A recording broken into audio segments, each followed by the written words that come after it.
During the Game Awards this year, there was one clear standout game. Mon ami, Clair Obscur, Expédition 33! Not just because it won Game of the Year, but because it also won 8 other awards. That is 9 awards total, including Game of the Year, and that is one heck of an accomplishment considering that's the same amount of awards that Baldur's Gate 3 and Elden Ring won, combined. It was made clear that night that Clair Obscur Expedition 33 is something truly special. But if you were anything like me, someone who hadn't played the game, then this was probably a pretty big shock to you as well. Did it really deserve to be the most awarded game at the Game Awards ever? Well folks, that's what I'm here to figure out with you all today.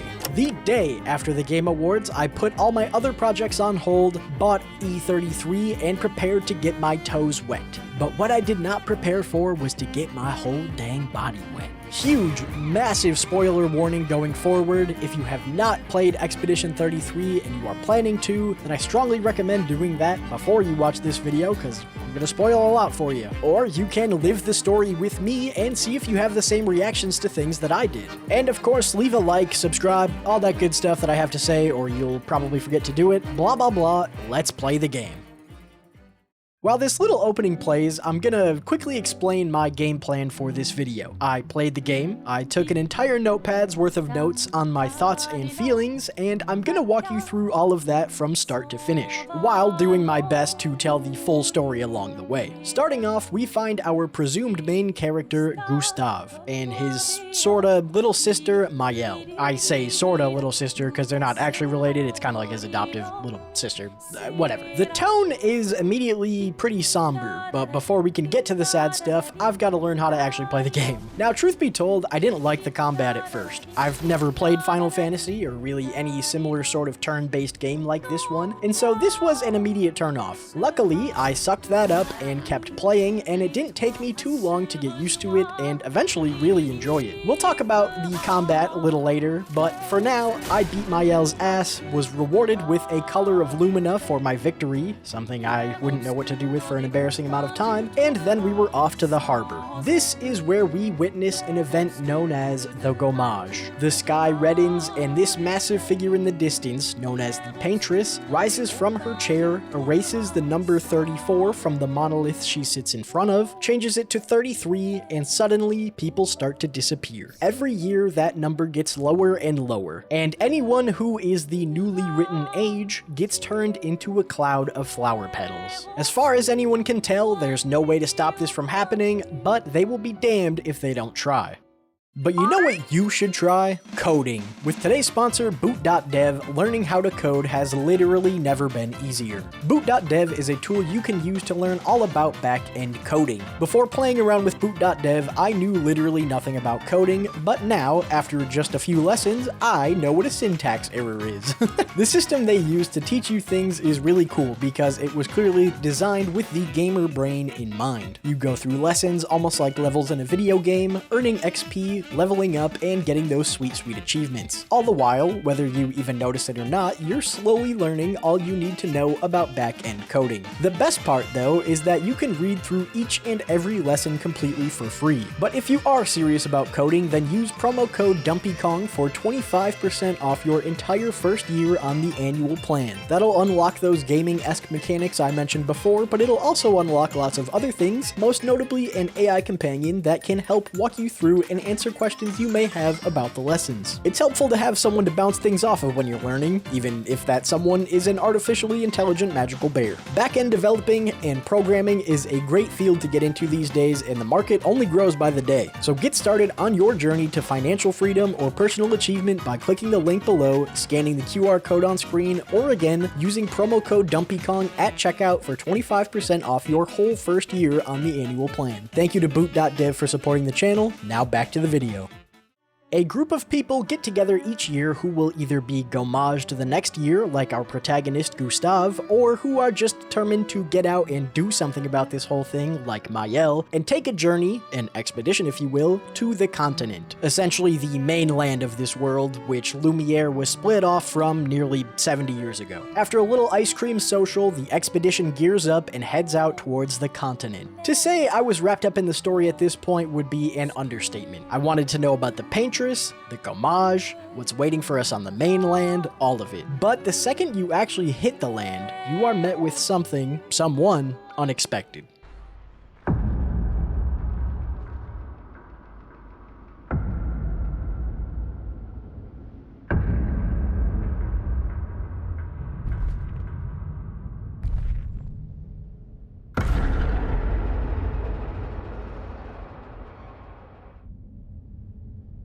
Which expedition are you from?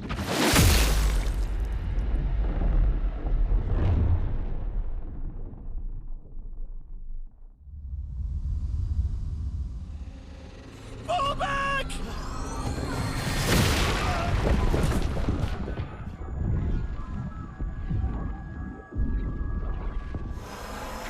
Man! Stop! Come on, we need to go! Bert! What do we do now? Regroup at the rally point. The indigo tree.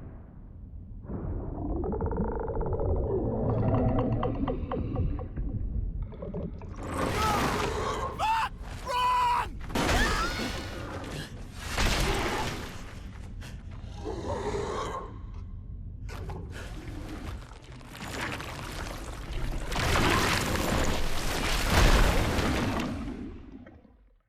Act 1. Gustav, huh?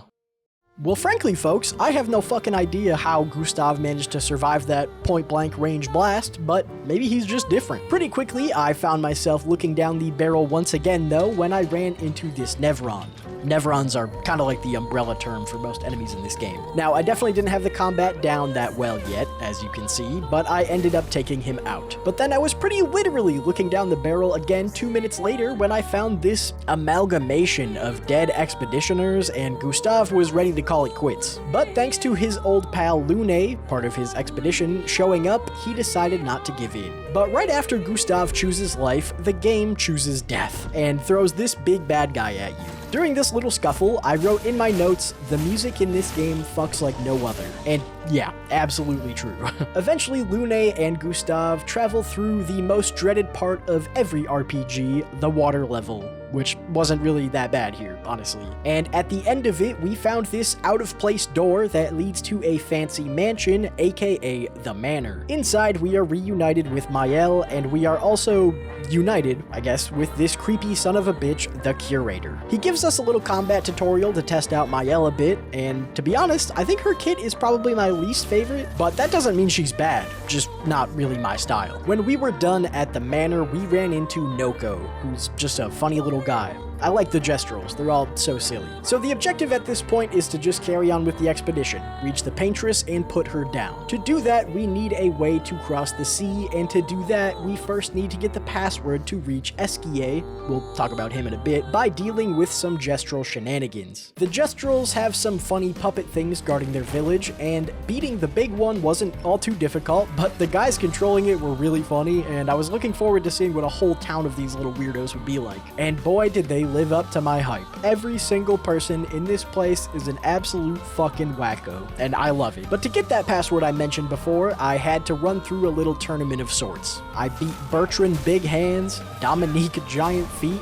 Matthew the Colossus, and the final boss, CL, a member of our expedition, and though I didn't know how to feel about her at first, I do hate change and new things after all, she grew on me pretty quickly. And while her gameplay loop is often pretty simple, that girl hits like a damn truck. Winning the tournament by beating CL awarded me with the password I needed to get to Esquier. Golgra said to shout the password as loud as we can. Well, Gustav, you're the loudest. Really? Hey. Come on, don't be shy. Get out of my way! Jeez, tu pochino va, parino. No, it's just it's the password. Rico femicola, gor granda vari bombino, passwordito. Gomiku rapito sava. God, I love this fucking game. Look, I am very sorry. It's just that Golgra told us that's the password, and Come on, it's a Gestrel. He'll have forgotten in about a minute. Never gets old. What was getting old, at least for Mael, not for me, were these terrible visions she kept having. She had one particular waking nightmare where, completely out of the blue, this creepy-ass girl showed up accompanied by the old man from the beach who slaughtered the expedition. During this, we learned that the creepy girl's name is Alicia, and that the old man clearly knows who Mael is and tells her that she needs to leave, and that staying will only make things worse. With that, they both disappear, and Mael, along with us, the player, are left in a state of utter confusion. That rough night is followed up the next day by a complete vibe switch when we eventually meet Esquier. This guy is a lot like the Gestrels, just very silly and of some sort of unknown origin, but Esquier is special in the sense that he's almost like a deity in this world. There's an odd moment where Esquier says he recognizes Ciel as his terrible swimmer friend, which is something that won't pay off for like dozens of more hours of gameplay, but that's the kind of stuff about this game that really kept me locked in. To earn Esquier's trust and friendship, I had to beat up his turtle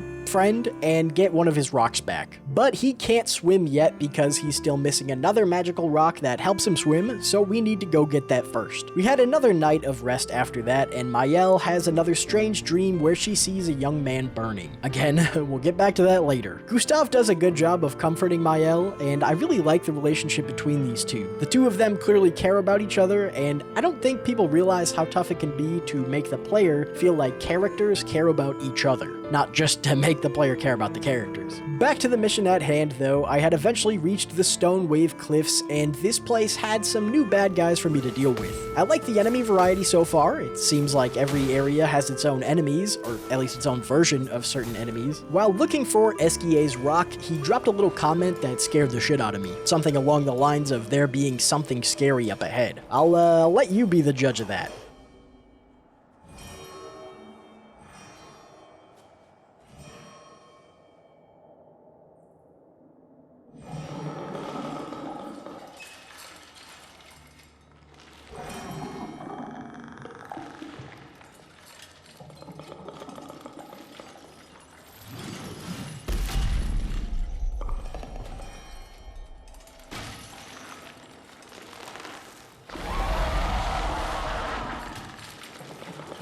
All right, let's get rid of him. The rock should be nearby. This game is really good at setting the atmosphere for its bosses. That shit had me shook. But honestly, I kinda kicked that thing's ass. It really only took a couple of minutes and I barely even got hit. But it wasn't quite done yet. That freaky bastard got up for a second round and it got a few licks in this time, I won't lie. But it still was quite a bit easier than I was expecting. With that thing dead, we found Esquier's rock and he'd now be able to swim us across the sea. But for good measure, Gustav and Mael wanted to see just how close they could get to hitting the paintress with some rocks. It's kind of a tradition of their... Gustav.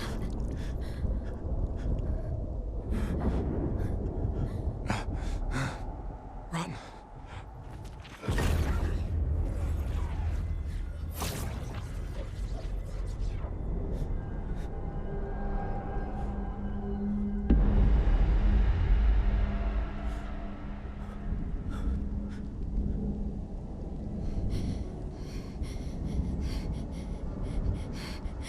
Run.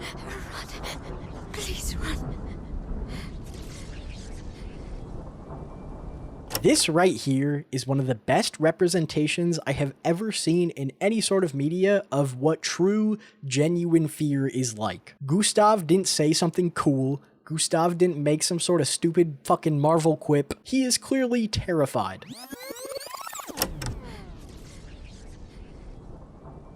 The best thing he could do to comfort Mael in this terrible moment was to shake his head no, to let her know that he's not gonna leave her. And with that, Gustav faces the old man, and it is a totally helpless affair.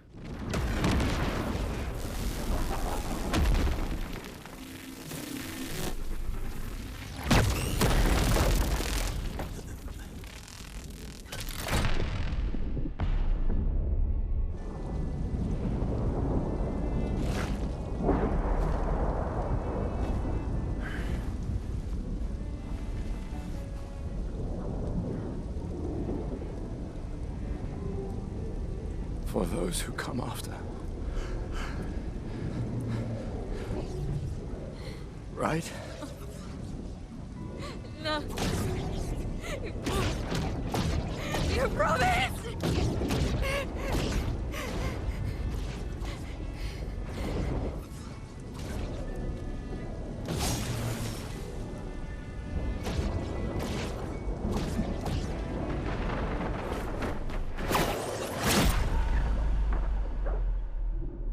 After killing Gustav, the old man actually seems pretty bummed that he's gotta kill Mael, but he still goes for it. I'm sorry you're caught in the middle, but I did try to warn you.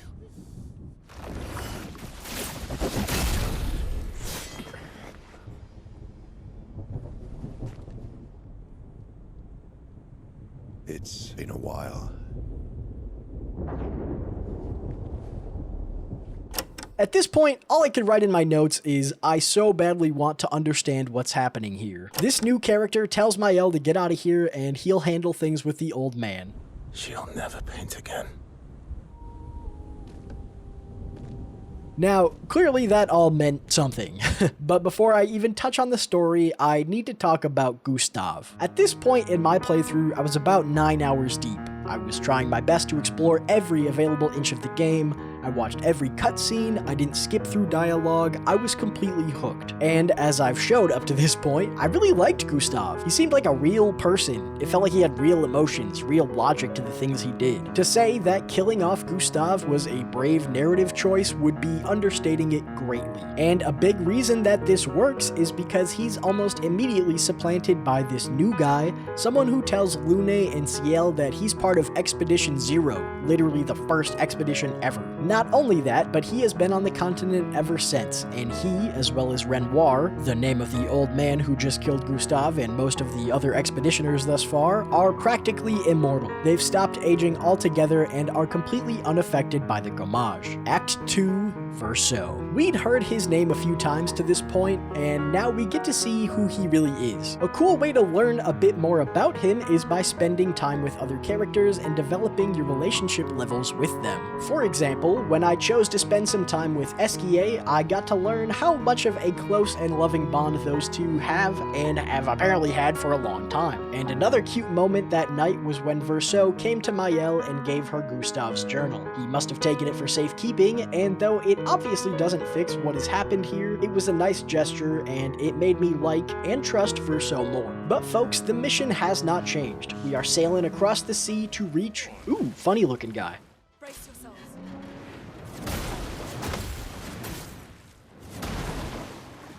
Yeah, I'll come back to that later. Anywho, we reached the next section of land, the Forgotten Battlefield. I was pretty on edge when we arrived because before we entered this place, Verso mentioned that there is a powerful Nevron that lurks in this area, so I was really trying to keep my eye out for that.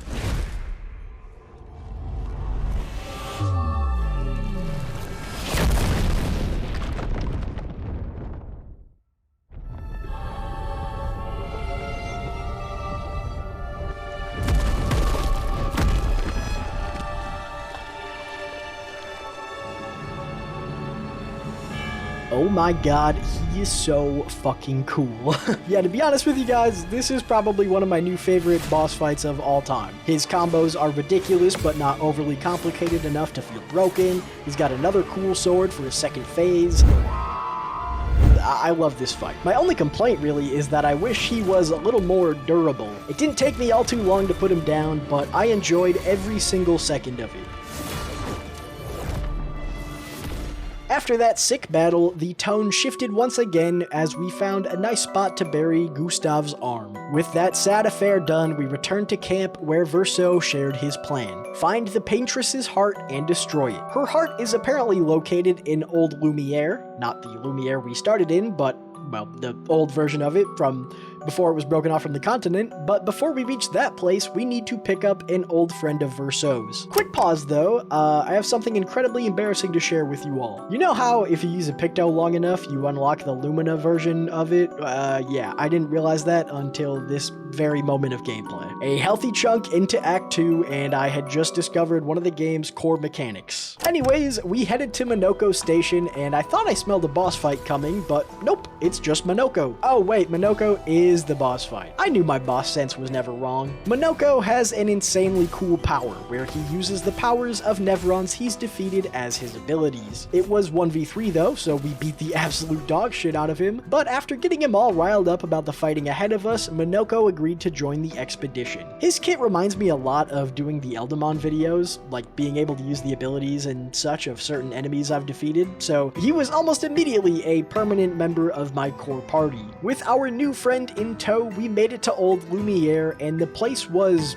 creepy. Just real ominous and a weird presence to it. That weirdness was only complicated when Monoko got a little too excited and accidentally split up our party into two smaller teams. There's some exploring and such after they all split up, but what it all leads up to is this, a sort of out-of-the-place manor that Mayel remarks is familiar to her. Out from the manor comes a creepy faceless lady, a being very similar to the curator. Verso tries to run into the manor towards this woman, but is blown away by who other than Renoir. Renoir and Verso have a little back and forth, and things start to clear up a bit. Renoir is Verso's father. Just as we learn that, the rest of the team shows up, and we are quickly thrown into a proper battle with the old man. This fight is pretty damn tough, at least it was for me, and after getting him to below half health, Renoir wiped us out. But we still had the reserve team of Monoko and Ciel. Ciel got fucking deleted instantly, and so it was all up to Monoko to take the remaining 40-ish% of Renoir's health, and boy did he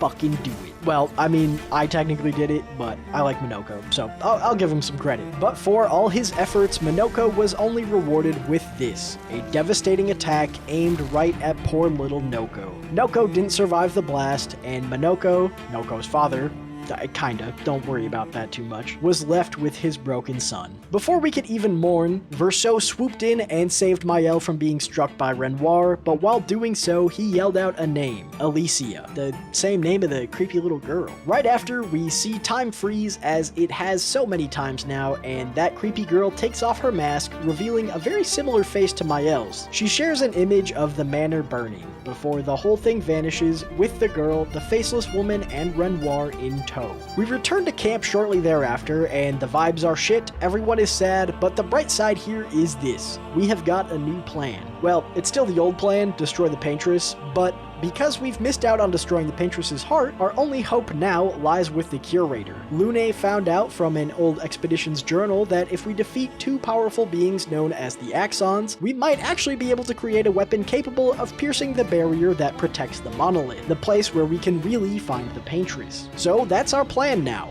Find the two Axons, beat them up, and have the Curator use their power to create a weapon for us. Well, the first one I went for was in a place known as Visages, or just Visage, as Lune says. This place was fairly creepy, but for the most part, it felt like the entire trek through here was meant to set the scene for the final boss of this area, and when we went up against it, it definitely lived up to the expectations the game had set for it. But that big scary bastard wasn't the real Axon. The real one was this other creepy fuck, the Mask Keeper, and the entire fight before him was just a warm-up. Unfortunately, I couldn't take him out in a single try, but on my second try, I was much more prepared. Ciel closed things out against him by ripping off his mask, and that secured us a victory against the first Axon. Not bad. Now, this game is pretty long, and there's still a lot left to go through, so I'm gonna just kinda skip to the next Axon, who is located in this massive coliseum. Oh, and also, Verso got a new fit and a haircut, so that's why he looks different. Yeah, anyways, the second Axon is Serene, a big dancing lady who seemed to be trying to hypnotize us. This battle wasn't nearly as crazy or complicated as the last, but I think it was still pretty neat. This time it was Lune who landed the finishing blow, and with that we had the power we needed to craft our new weapon. We brought our spoils to the Curator, and he did indeed craft that weapon, a sword specifically for Mayel called the Barrier Breaker. Hell yeah. You are not allowed to have a second of fucking peace in this game though, because that very same night, the creepy girl from earlier, Verso's sister, showed up and handed him a letter. You embrace her. God damn it.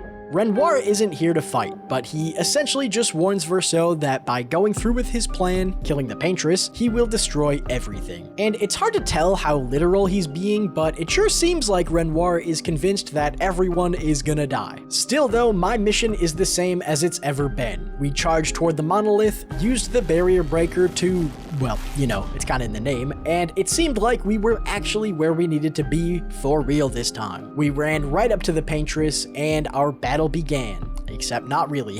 Mayel was sucked into yet another waking nightmare where this time she and her friends were set ablaze. After suffering for a while, the vision faded and everyone was back to normal. The woman stepped through a portal and all we could really do at this point was follow her inside. This led to a section where we essentially go through every previous section of the game over again. It took quite a bit of time to get through it all, but eventually we were in a version of Lumiere where I faced off with Clair Obscur. Frankly, I still have no fucking idea who that is, or what they are meant to represent, or why they are in the literal title of the game, but looking it up is apparently too hard for me, so I'm gonna just live with not knowing. Maybe you guys can tell me. I don't fucking know. Finally, though, we reached what we were after this entire time, the heart of the Paintress. I think. I'm still a little uncertain on what that is exactly. But like a bad penny, Renoir just can't stay away. He tries one more time to sway us from killing the Paintress, but we are determined to take her down, and because of that, we have a real battle with Renoir. This fight is just as tough as it was at the manor, but this time he has a second phase. Halfway through the fight, Renoir summons this massive fucking lion monster thing and regains all of his health. I got my shit pushed in, not too much of a shock there, but like with the Mask Keeper earlier, my second go at things was much more successful. Renoir is a sore loser though, and it seems like he's gonna take us all down with him when suddenly, the Curator? Renoir refers to Verso as the Curator's son,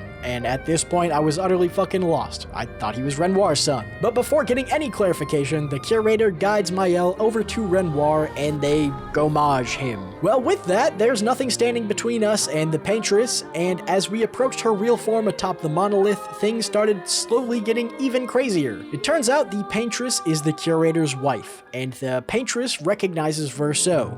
She calls Mayel Alicia like Verso did earlier, but then Verso confuses me even more by saying that Verso is dead, and at this point I was so incredibly lost. Clearly, it all made sense in some way, but I could not piece it together myself. But I might not have to, because it was time to fight the Paintress herself. This fight is intense. Her attacks are very difficult to avoid when seeing them for the first time, and my first try was a failure. But on my second try, I thought I had done it. But of course, she wasn't done yet, and that whole fight, just like the masked guy, was just her first phase. I lasted all of 30 seconds against this new phase, and eventually just started losing over and over again. And man, I know it's silly, but you know how I ended up winning this? I put on the song I'm Still Standing by Elton John, set it to loop, and got back in there. And on that very attempt, with some inspiring music and a scrap of HP left on CL, I pulled out the win. Or so I thought. The third phase began, and the Paintress healed me? I assumed it was some sort of trick, and I laid into her as hard as I could, but nope, I guess that was really it. She had given up, and by finishing that phase, I unlocked the Painted Power Picto, which essentially removes the damage cap of 9999 from your character. With the fight really over, Verso held the Paintress while Mayel gommaged her.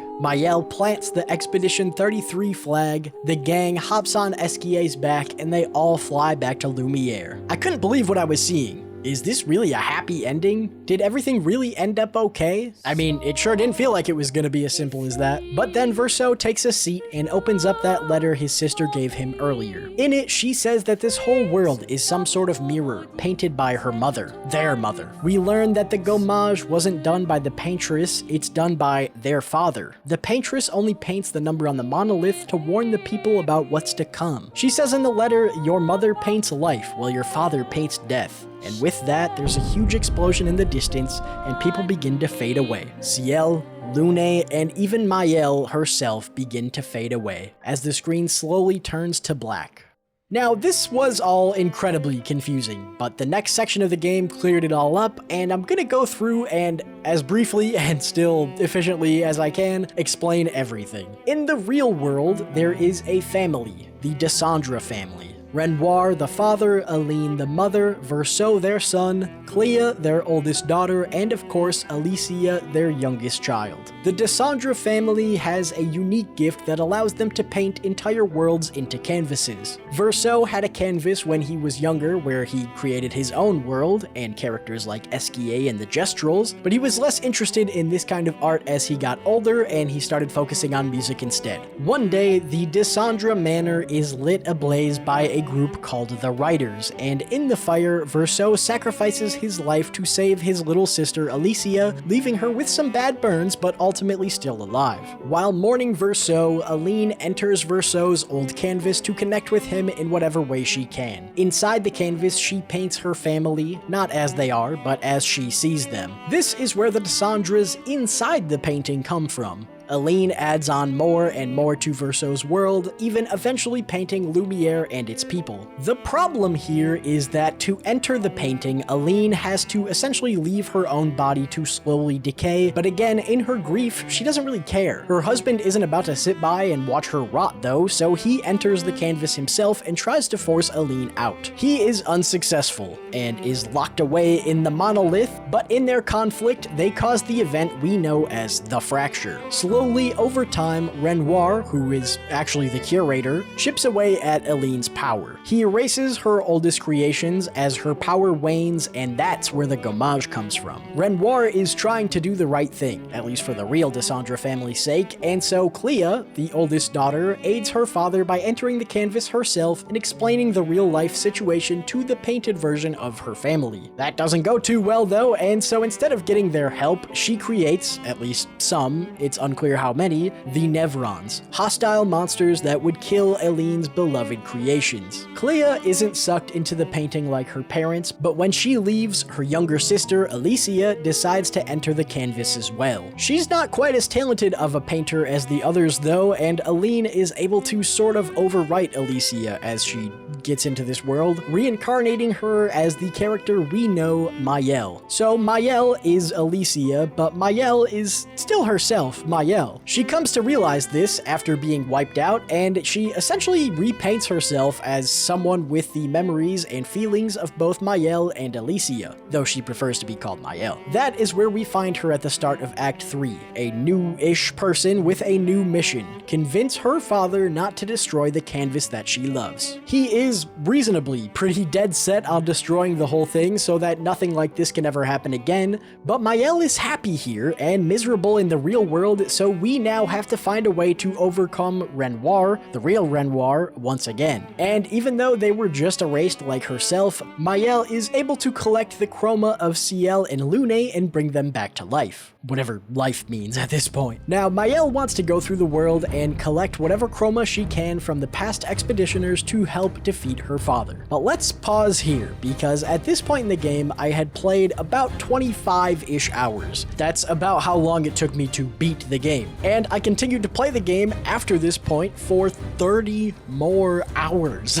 That's not even including any New Game Plus stuff I did. That was how much fucking content was just sitting out there waiting for me to find it. So even though I had already beaten the game while doing this stuff, let me quickly go over what I managed to accomplish in that time. I killed Sprong, that big bastard that beat us up earlier. I ended up having a 1v1 with the painted Alicia and set her free. I maxed out every relationship I could and learned as much as possible. I took turns between making runs at the Endless Tower, which was really fun, and taking cracks at new bosses, like the Serpent Fair, I think it's pronounced, who I found incredibly obnoxious. I found an area called Renoir's Drafts, where I had to fight some of his creations, which led me to a new area and a new boss, Simon. Simon is basically this game's Melania, or Nameless King, the incredibly difficult and yet completely optional and maybe even out of the way boss, who if I didn't beat, then I knew I wouldn't feel like I had really beaten the game, but I'll come back to him in a minute. I finished off the Endless Tower trials, and then I had to find and face off with Clea, the painted version, who was another very difficult boss. And finally, all I had left, at least for things I was dead set on doing, was to deal with Simon. I fought him for 4 hours straight, almost the exact amount of time it took me to beat Radon in my very first playthrough of Elden Ring, by the way, just fun little fact. And with that done, I think we can go back now about 30 hours and finish up the game's story. So back in Lumiere, we led the charge against Renoir with some undead expeditioners helping us out. Eventually, we found the old man himself, and we had our final boss fight. The thing about this is that Renoir is like 90% right. Sure, there may have been some kind of compromise he could have come to with Alicia or Mael, but he's right in the sense that if he doesn't destroy the canvas, then not only will Aline and Alicia both be wishing to come back here forever, but there's still a tiny sliver of Verso's soul left in the canvas, and until this is all dealt with, he's not going to be able to truly rest. But regardless, Renoir disappears after eventually accepting defeat. Somehow though, this lets Verso into the real heart of the canvas, the place where the real Verso's soul is still hard at work painting away. Mael follows him here, and the two begin to get frustrated with each other. Verso doesn't want Mael to throw away her real life by spending all her time here, and Mael is afraid that if she does take a break into the real world, that Renoir will destroy the canvas to keep her from using it again. So she isn't planning to ever leave. Verso, the big brother he is, even though he's the painted version, he's still her big brother, sees no other way to save his sister other than forcing her out of the canvas, just like they did with their mother. And now you have a choice to make. Do you want to play as Verso and try to save your sister, or do you want to play as Mael and keep the canvas, and everyone painted into it like Ciel and Lune, alive? Well, I think both endings are obviously bleak, but to choose Mael here really wouldn't solve anything in my opinion. Mael would waste away, Verso's soul would be trapped in the canvas, and this world would likely end eventually anyways. Because of all that, I chose to side with Verso. I fought Mael, I defeated her, and had to painfully watch as she lost her brother all over again. Esquier and Minoko show up right after that, and they disappear as well. Ciel comes in, and she looks pretty somber about the whole thing, but Lune, the level-headed and logical person she is, just sits down and accepts that this is ultimately the lesser of two evils. Verso takes his own hand, and presumably the canvas is either destroyed, ceases to exist, or just loses the world inside of it altogether.